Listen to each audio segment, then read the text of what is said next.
Assalamualaikum warahmatullahi wabarakatuh. Halo Rek, kembali lagi dengan kami dalam podcast DSUP. Duduk sejenak, ungkapkan pendapat dari kelompok 3 Sinergi. Pada kesempatan kali ini, kami akan mengangkat suatu topik permasalahan, yaitu perubahan etika, logika, serta kedisiplinan suatu pelajar akibat terdampak COVID-19 terhadap pembelajaran daring ke pembelajaran tatap muka. Banyak kita ketahui sendiri di mana perubahan yang terjadi terhadap suatu pelajar sebelum daring atau sebelum pandemi COVID-19 dan sesudah dari pandemi COVID-19 pada pembelajaran tatap muka. Perubahan tersebut sangatlah mencolok drastis, apalagi banyak terjadi di sekolah kita sendiri, yaitu di SMP Negeri 1 Sidoarjo. Perubahan yang pertama dari kedisiplinan yang berkurang, etika logika yang berkurang, sopan santun yang agak berkurang juga, dan apapun itu mengalami perubahan. Nah, pada kali ini, dalam podcast kali ini juga kami akan membahas serta memberi solusi untuk kedepannya agar lebih bagus lagi. Sebelum pembahasan kami mulai dalam podcast kali ini, kami akan memperkenalkan diri masing-masing serta bagiannya dalam podcast ini. Yang pertama, perkenalkan nama saya Nurul Yafiq Effendi, saya nomor urut 24. Pada podcast kali ini saya bagian moderator serta wawancara 1. Perkenalkan, nama saya Salona Jasmine Afida, nomor urut 32. Saya sebagai narasumber 1.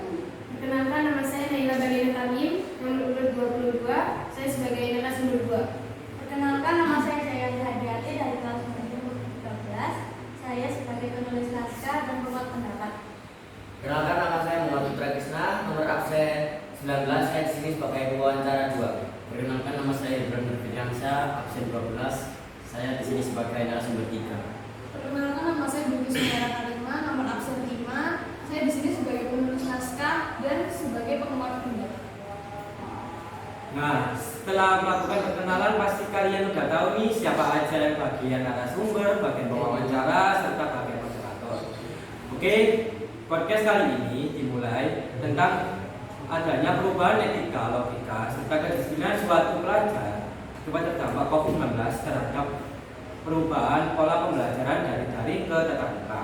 Nah, pada di sini juga ada loh salah satu contoh dalam pembahasan kali ini, yaitu dari Kak Ilham atau Ilham Nurfiansyah, yang dimulai dari kedisiplinan yang berkurang, ketaatan serta etika logika yang berubah, Dan tidak memakai atribut lengkap seperti plastik dan sabuk, serta mengeluarkan baju dan memakai gelar.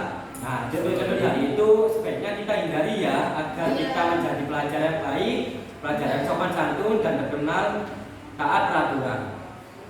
Dan di sini saya mau tanya untuk Mbak Salwa. Menurut Mbak Salwa, apa yang mengetahui tentang perubahan yang terjadi terhadap suatu pelajar mengenai dampak dari COVID-19 terhadap suatu perilaku etika ataupun logika dalam pemikiran suatu pelajar tersebut? Yang saya ketahui, perubahan adalah suatu perbedaan, suatu sikap yang terjadi antara sikap awal dan sikap akhir. Pada di sini, perubahan yang terjadi yaitu dampak dari COVID-19 terhadap suatu perilaku ataupun dalam suatu pemikiran. Pelajar tersebut mengalami perubahan yang sangat mencolok kepada suatu kepribadian yang ada, yang dimana sebelumnya adanya pandemi COVID. Pemikiran suatu pelajar terkait logika masih terjunjung tinggi dengan mengutamakan adab etika yang sopan santun serta logika penalaran dalam pemikiran yang sangat bagus. Tetapi sejak terjadinya COVID-19, perilaku etika maupun logika tersebut mengalami kemunduran karena kebiasaan di rumah tanpa adanya peraturan membuat suatu pemikiran tersebut mengentengkan ataupun melepaskan suatu kewajiban utama, yang dimana yang harus dilakukan pada suatu pelajar dengan mengutamakan adab etika sopan santun serta logika pemikiran yang penting. Wow. Oh, kayak gitu ya. Tapi saya boleh bertanya sedikit mengenai pendapat Kak Salwa? Ya, Apakah kita boleh menyamaratakan semua siswa kalau misalnya mereka memiliki sikap seperti itu yang sudah tadi disebutkan Kak Salwa, yang tidak menaati peraturan dan lain sebagainya? Kalau misalnya dari Kak Yuki sendiri, kita mengatakan semua pelajar yang lain terkait perubahan yang terjadi.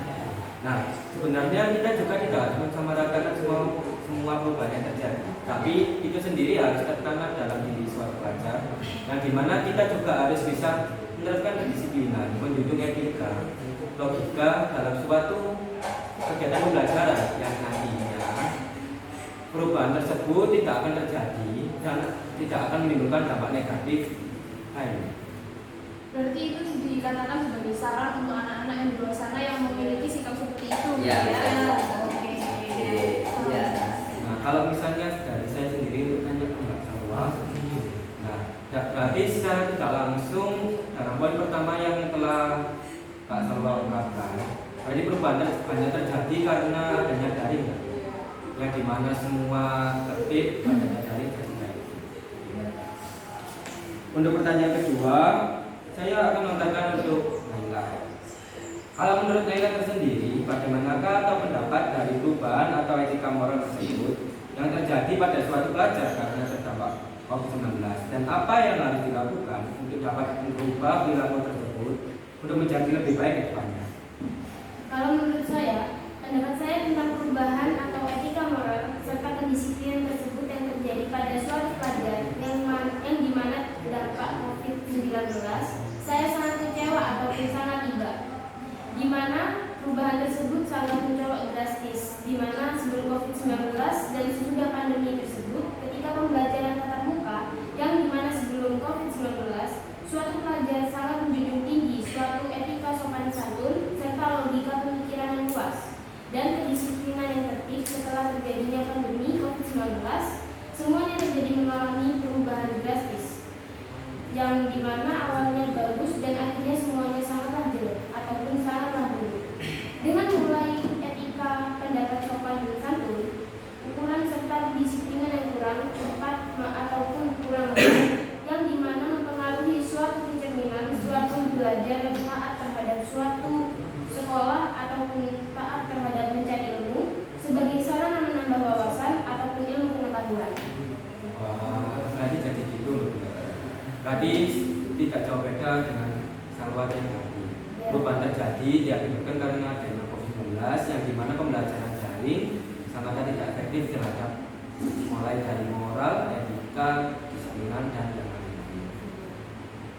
Nah, yang ketiga ini saya mau tanya lagi sama Mbak Salwa. Setelah mengetahui perubahan yang terjadi terhadap suatu pelajar, yang dimana perubahan tersebut dari mulai perubahan etika, logika, serta kedisiplinan langkah pertama yang harus dilakukan untuk merubah sikap tersebut agar terciptanya rasa kedisiplinan dan rasa perubahan etika ataupun logika dari suatu pelajar yang terdampak akibat pandemi COVID-19 untuk diperlakukan atau diimplementasikan terhadap pembelajaran tatap muka atau pembelajaran kembali seperti awal.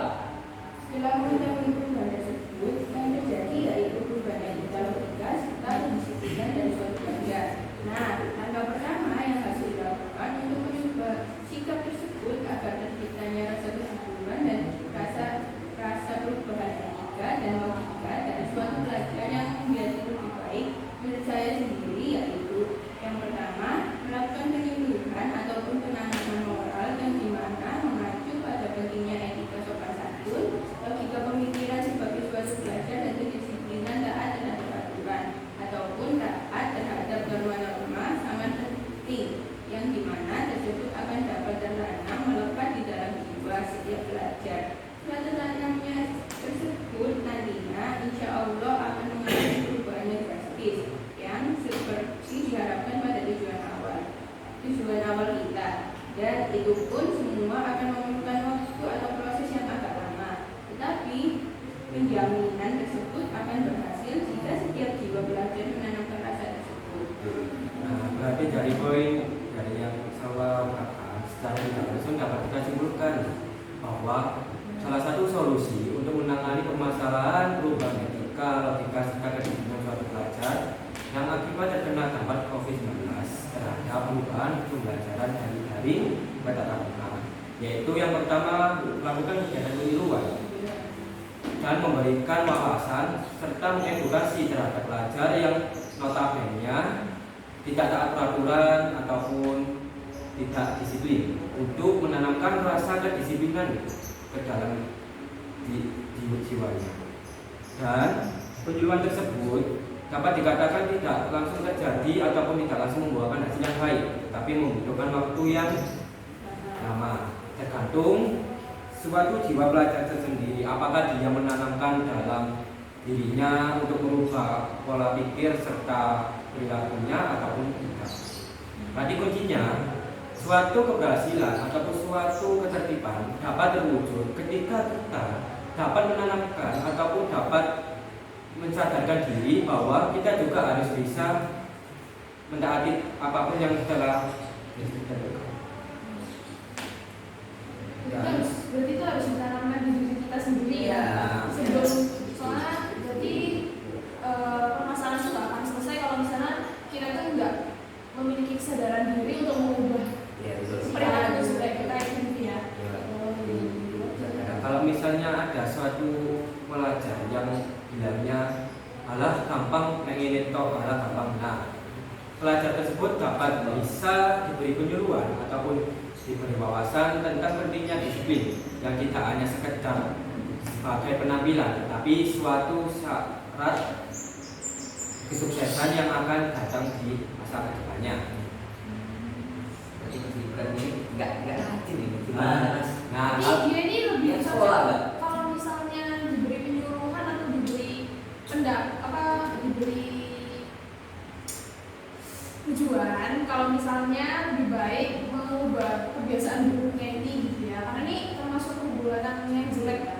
Ya. nah, kalau misalnya dari bab sendiri dapat kita ambil beberapa permasalahan mulai dari kedisiplinan dia yang tidak memakai hasdu, memakai gelang hitam yang sewajarnya tidak boleh dipakai waktu memasuki area pendidikan, apalagi sebagai notabene sebagai pelajar untuk mencari ilmu. Pelajar dan juga dia lelaki ya, karena tidak normal kalau misalnya lelaki memakai gelang. Tidak normal. Dan tidak cukup itu saja, tetapi mengeluarkan baju juga termasuk tidak disiplin loh. Karena tolak ukur disiplin di Indonesia sendiri dapat dilihat dari penampilan juga, mulai dari penampilan berpakaian, penampilan atribut ataupun yang lainnya. Apalagi dengan ditambahnya jilbab sendiri biasanya masuknya agak telat ya, kan telat. Nah, kalau misalnya gini, ada anak yang bilang suatu pelajar anak yang bilang gak apa-apa telat, tidak ada kata telat untuk mencari ilmu. Nah, untuk suatu pelajar yang bilang kayak menanamkan kayak gitu perlu dikasih penyuluhan loh. Karena gimana? Masa dia bilang apa-apa telat, tidak ada kata telat untuk mencari ilmu. Nah, sebenarnya bukan gitu ya untuk pepatah itu. Pepatah itu diberikan untuk sebagai orang yang ketinggalan pendidikan, yang dimana suatu contoh ada suatu anak yang tidak dapat mengenyam pendidikan sekolah dasar, tetapi dia sudah berumur 15 tahun. Dikarenakan pasti mungkin dia putus asa gitu ya, jadi mungkin Allah berdekatnya bisa memberi semangat kalau misalnya ya kita memberi motivasi, tidak ada kata terlambat dalam belajar, karena maka dari itu kita tidak boleh putus asa. Tapi peribahasa itu tidak bisa digunakan, tidak bisa digunakan untuk perilaku siswa atau siswi yang buruk, karena perilaku itu berasal dari diri kita sendiri, sedangkan kalau keterlambatan pendidikan itu bisa terjadi dikarenakan faktor ekonomi atau faktor kecerdasan, mungkin ya seperti itu. jadi jangan sampai suatu pelajar dapat menanamkan pepatah tersebut ya, karena itu tidak baik. Apalagi dengan kondisi kita yang bisa dikatakan mampu jiwa dan raga rohani, kita tidak boleh menanamkan kata pepatah tersebut, karena pepatah tersebut sama saja mengartikan kalau kita sendiri tidak mampu melakukan yang terbaik.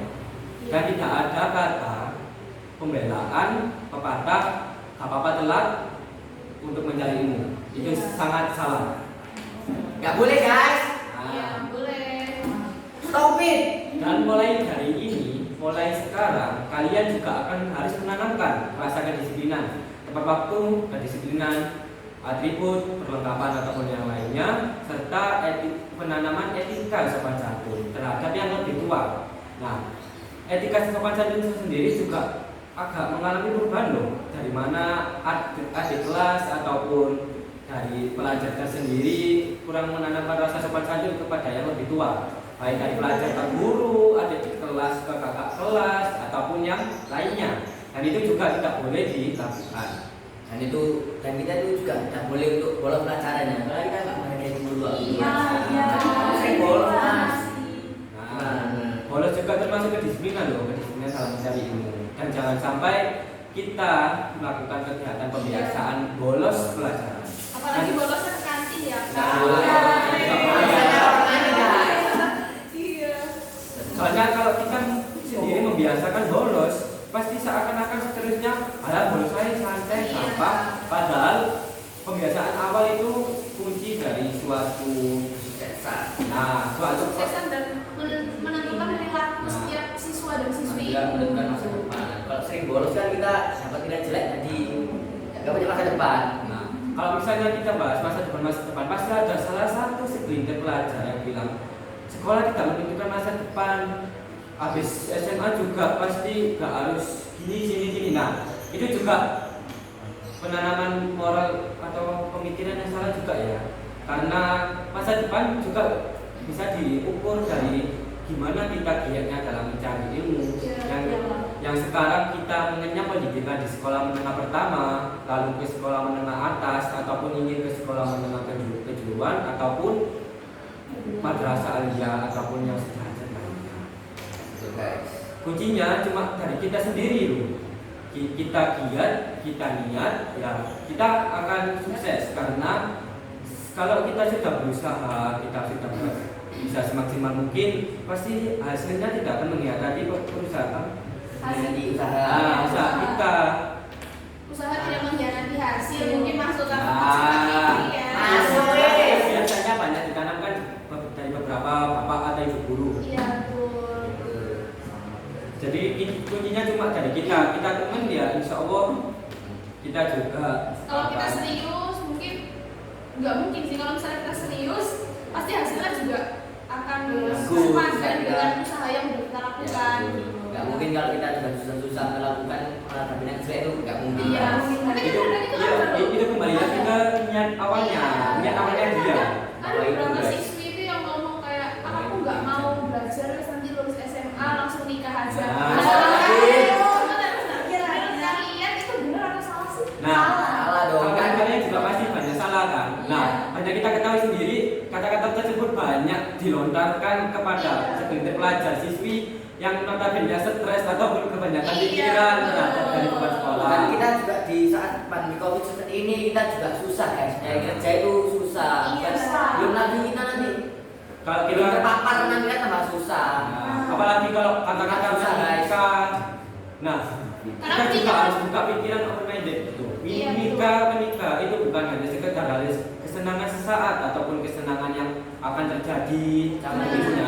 karena pernikahan dini itu tidak baik buat masa depan anak-anak Indonesia, karena itu bisa memutus sekolah dan juga merusak masa depan Indonesia lah. Jadi itu tidak bisa menaruh harapan yang besar buat Indonesia lebih maju lagi, karena setiap anaknya mungkin sudah dibiasakan untuk setelah lulus SMA, terutama yang perempuan ya, mereka langsung menikah. Seperti kayak contohnya yang ada di kota itu, kota kabupaten ya, Madura.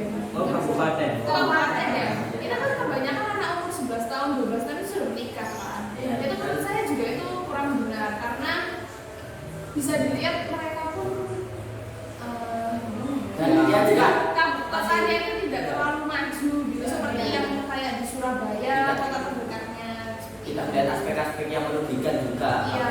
Itu. Karena tugas anak umur 11 sampai 12 tahun itu mereka hanya menuntut ilmu dan belajar. Yang meskipun minyak. Iya. Dan kebanyakan dari mereka pun yang sudah menikah itu, terutama yang laki-laki, mereka tuh rata-rata bekerja sebagai kuli bangunan atau sebagai pesuruh lah istilahnya. Jangan ditiru ya guys. Iya, itu tidak boleh. Makanya Tidak boleh, tidak serankan. saya sarankan buat kalian yang belum punya pikiran untuk nikah dini, kalian jangan punya pikiran kayak gitu, karena itu sangat Tidak disarankan. sangat tidak disarankan ya, karena itu tidak dapat Menyelesaikan suatu masalah. Iya, betul itu. Nanti malah timbulnya permasalahan yang lebih polemik yang akan terjadi di kehidupan kembali lagi kepada perubahan moral ataupun etika. Iya. Ya guys, jadi gimana Mas Fikri? Coba lanjut ke pertanyaan ke berikutnya. Oh iya, kita masih ada satu pertanyaan lagi Iya. untuk Mas Gibran di sini. Untuk pertanyaan terakhir ini Mas, saya lontarkan dan saya tanyakan pada Mas Gibran ini. Yang dimana topik pembicaraan atau topik pertanian ini tidak jauh beda dari tema yang kita ambil, yaitu perubahan etika, logika, serta kedisiplinan akibat terkena COVID-19. Yang dimana pertanyaan ini meliputi bagaimana pendapat Mas Gibran tentang suatu perubahan yang nantinya dapat mengubah sikap ataupun etika, logika, serta kedisiplinan yang ada dari siswa ataupun seorang pelajar, serta menurut kakak-kakak sendiri. Dan dari penyimpangan ataupun perubahan ini, apakah ada suatu dampak yang terjadi yang diakibatkan karena perubahan dari konflik sosial yang diakibatkan oleh lamanya pandemi COVID-19 terhadap suatu perilaku atau kebagian suatu pelajar tersebut? Gimana Mas Gibran? Saya jawab ya. Ya. Pendapat saya terhadap konflik sosial yang sering terjadi pada suatu pelajar yang akibat terkena dampak COVID-19, yang dimana perubahan etika, logika, serta kedisiplinan setiap pelajar tidak jauhlah beda dari pendapatnya Kak Salwa yang melontarkan, yang dimana saya sendiri sangat iba ataupun sangat miris terhadap perubahan tersebut, yang dimana perubahan pertama yang terjadi perubahan etika sopan dan santun setiap pelajar yang kualitasnya agak menurun. Yang kedua, logika kemampuan berpikir suatu Siswa pelajar. ya siswa pelajar Jakarta berbeda sebelum adanya terjadi korupsi 16, dan yang ketiga, kedisiplinan suatu pelajar juga sangatlah miris sebelum COVID-19 dan setelah COVID-19. Pendapat saya tentang perubahan ini yang tentunya dapat mengubah sikap atau etika, logika, serta kedisiplinan yang rendah dari siswa ataupun seorang pelajar, yang dimana penanaman moral, pentingnya etika, logika, serta kedisiplinan tersebut jika sudah tertanam dan tercipta di dalam diri seorang pelajar, insya Allah apapun itu akan lebih baik ataupun lebih baik dari dalam cari ilmu untuk kedepannya. Wah, bagus sekali ini pendapat dari Mas Gibran terkait pertanyaan yang dilontarkan dari Krisna. Iya, betul sekali. Berarti dapat diambil kesimpulan juga pendapat yang dipaparkan atau diungkapkan oleh Mas Gibran sendiri hampir 11-12 ini dengan pendapat dari yang sama lontarkan di poin pertanyaan ketiga. Jadi kuncinya lagi kepada kita untuk menanamkan rasa kedisiplinan, etika, logika, dan lainnya agar lebih baik untuk mencari ilmu ke depannya. Karena penanaman sikap yang baik itu berpengaruh juga dalam cara kita mencari ilmu ya Pak ya. Iya. Ya. Dan rasa disiplinan juga itu timbulnya itu dari diri sendiri, bukan dari orang lain guys. Benar. Jadi emang kalau dipikir-pikir emang susah untuk menerapkan semua itu. Tapi kalau kita melakukan pembiasaan mulai dari awal, melakukan menanamkan niat ke dalam diri kita, pelan-pelan niat itu atau pembiasaan itu akan terbiasa sendiri. Dan kita kalau sudah terbiasa, kita akan merasa kayak kurang enak atau berbeda dari kedisiplinan yang telah ada. Kalau kita menambahnya. Ya. Nah, Ya. kalau misalnya saya tambah lagi pendapat tentang ini, apakah gimana? Boleh, Boleh, boleh. Ya, Silakan, Kak. waktunya masih banyak. Ya, kalau misalnya saya lontarkan pertanyaan terakhir ini kembali untuk ke Naila. Dalam pertanyaan ini, saya akan mempertanyakan ataupun mengambil pendapat dari sudut pandang Naila lagi terhadap apa yang dapat diubah ataupun apa yang dapat diinginkan dari suatu perubahan tersebut agar menjadi suatu hal ataupun suatu konflik sosial yang dimana sikap etika, logika, serta kedisiplinan siswa yang terkena dampak COVID-19 dapat tercipta dan tumbuh lagi sehingga dapat terlaksanakan dan penanaman moral etika, logika, serta kedisiplinan siswa dapat bagus lagi. Menurut pendapat dan sudut pandang saya terhadap suatu konflik sosial yang terjadi pada pelajar, yang dimana perubahan sikap etika, logika, dan kedisiplinan siswa akibat dampak COVID-19 yang saya dapat menyimpulkan dari suatu perubahan tersebut, yaitu dapat terciptanya dan tumbuh lagi perasaan ataupun rasa etika, logika, dan kedisiplinan tersebut sangatlah ialah penting bagi suatu pelajar, di mana tiga hal tersebut salah satu pokok ataupun dasar dari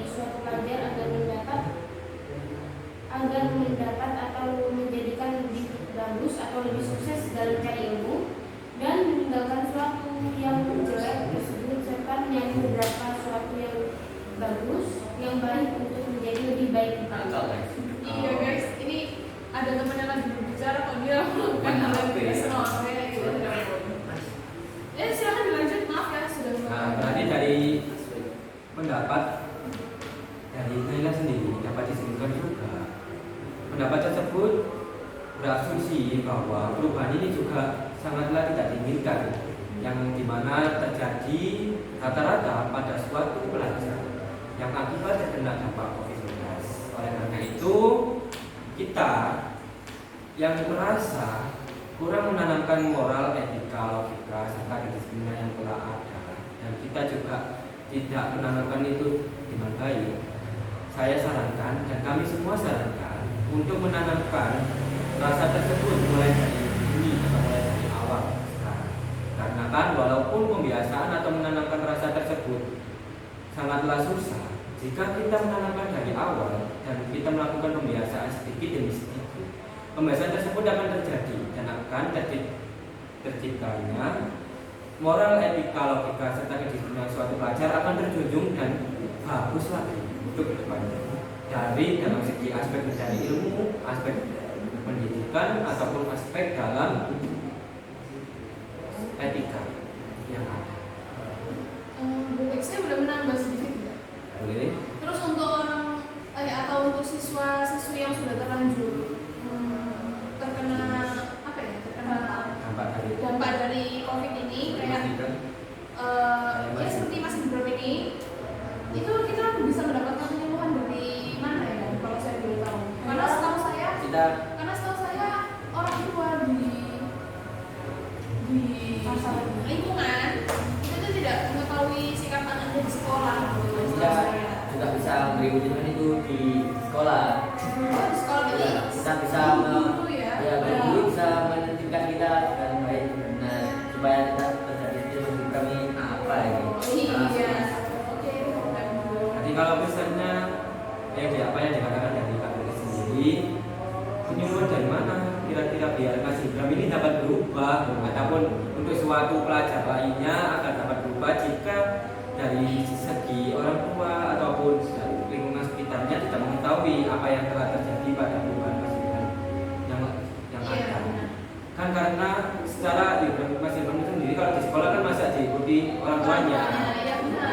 Kegiatan penyuluhan tersebut dapat dilakukan dari orang terdekat yang ada di lingkungan sekolah dari Mas Ibram sendiri, kayak misalnya guru yang terdekat dari Mas Ibram, ataupun teman-teman terdekatnya bisa memberitahu wali kelasnya ya mungkin ya, atau walinya Mas Ibram. walaupun memberi penyuluhannya kayak agak disekal dari Ibram sendiri, apa kon, melo apa kon. Iya. Nah itu juga dilundai ya, karena gimana pasti setiap individu pasti kayak mempertahankan sikap yang ada dan tidak mau disalah-salahkan sekali.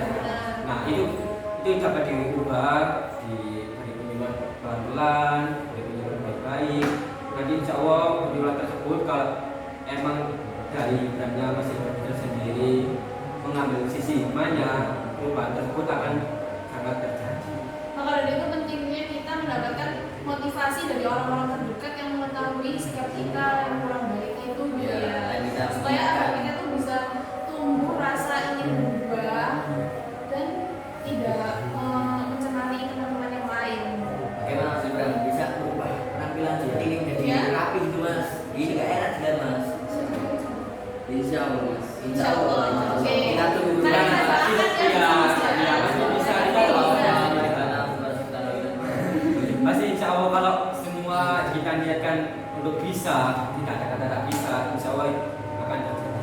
Selagi kita sendiri mengusahakan apa yang ada untuk menjadi kepribadian yang lebih bagus atau lebih baik untuk kedepannya. Dan nanti dampak positifnya juga ya diambil sendiri toh dari apa yang telah diperjuangkan. Nah, gimana? Ada pendapat lagi? Oh mau tanya? Ya. Sedikit ada tambahan dari Kak Jayati ya. Ya, Silakan. kan tadi kan bahas masa depan. Kalau seumpama orang itu dapat nilai dan tugas sudah nilai bagus, kan kalau soal guru kita sudah mendapat informasi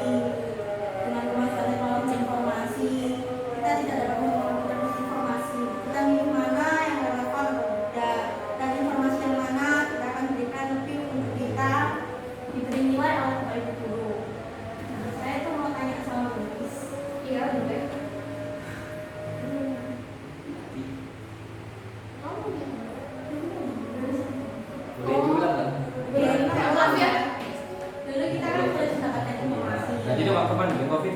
Ya. Iya. Oh iya. Jadi waktu pembelajaran daring yang terlaksanakan pada waktu itu Sebelum daring kan kita kayak agak kurang paham tentang teknologi. Iya, betul juga. Semenjak daring kita kan jadi lebih mendalam tentang ilmu teknologi. Nah sekarang kan kita jadi kayak menggampangkan untuk mencari informasi. Nah menurut pendapatnya Pak Bungkis itu kayak gimana soal tentang murid yang masih gampang gitu? Kalau menurut saya sih itu bukan perilaku yang baik ya, karena seburuk-buruknya kecerdasan kita di suatu mata pelajaran itu harus berusaha untuk mencari informasi itu sendiri. Yang bukan berarti kita bisa menggampangkan mata pelajaran tersebut. Kita harus tetap mengambil hikmahnya, yaitu kita bisa belajar dari internet. Bukan berarti kita menggampangkan dengan cara setiap kali ujian kita melihat internet. Yang biasanya kalian tahu itu Brainly ya, itu nggak baik gitu, karena ya kejujuran itu lebih dijunjung tinggi gitu daripada yang lainnya. Karena kejujuran seseorang itu juga menentukan masa depan seseorang gitu. Kalau misalnya kita sendiri jujur, bahkan dalam hal pendidikan, ya insya Allah bisa dikatakan kita sukses di masa depan. Jadi dari pertanyaan yang dijawab dari Iis, berarti dapat diambil kesimpulan juga nih, perubahan tersebut bisa masuk ke kategori perubahan logika. Iya, Nah, yang telah kita bahas berarti solusinya di depan. Bisa juga kita harus menanamkan sendiri kalau kita itu harus melakukan apapun yang kita bisa dan kita mengusahakan apa yang ada potensi yang ada kita dalam diri kita sendiri. Memaksimalkan potensi yang ada. Nah, dan jangan sampai kalian semua ataupun suatu pelajar jika terlalu menggantungkan terhadap suatu teknologi tanpa adanya penyerapan informasi atau agar potensi kita naik, itu jangan sampai dilakukan karena itu nanti dapat membawa dampak buruk yang akan datang. Berarti dengan adanya teknologi ini ada plus minusnya juga ya kak ya. Iya. Jadi plusnya kita bisa mendapatkan, kita sebagai siswa dan siswi atau pelajar, kita dimudahkan dalam mencari informasi tentang pembelajaran. Tetapi negatifnya juga kita mungkin kita tidak mau memukul rata, tapi mungkin ada beberapa oknum yang menggampangkan situasi kesulitan kita gitu loh, dengan cara kayak mencontek setiap ujian atau ya dan lain sebagainya ya.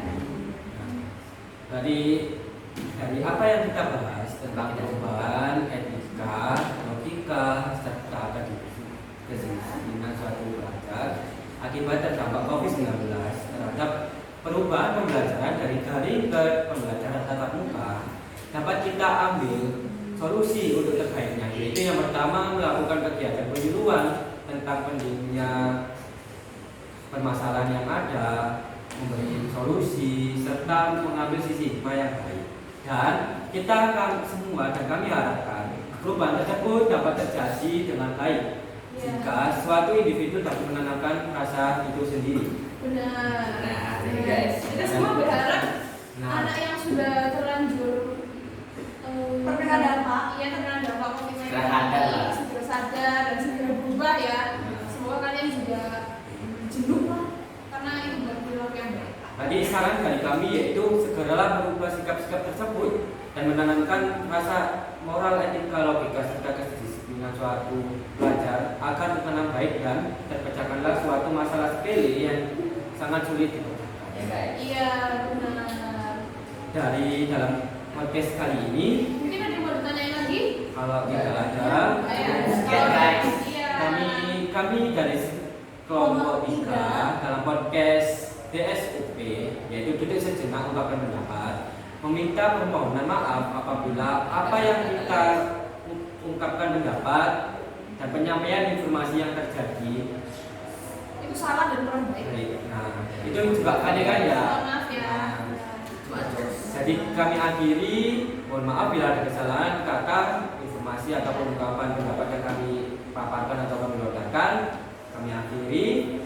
Assalamualaikum